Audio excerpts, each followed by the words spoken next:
कमर दीदी जी आवे दे बाद होवे तो बिल्डिंग ते चढ़ा के धक्का Dave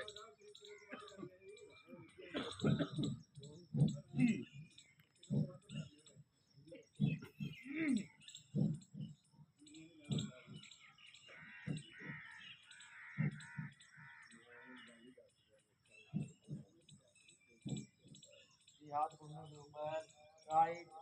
left right right left right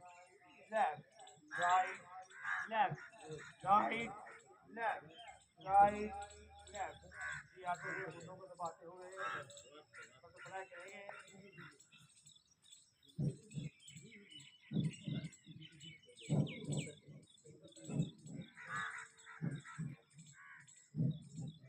हाथ पीछे रख लेंगे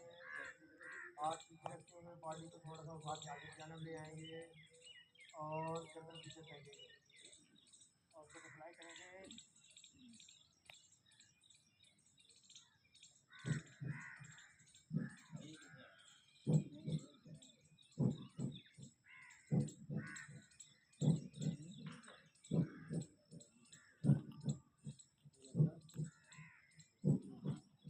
दोबारा आगे आ जाएंगे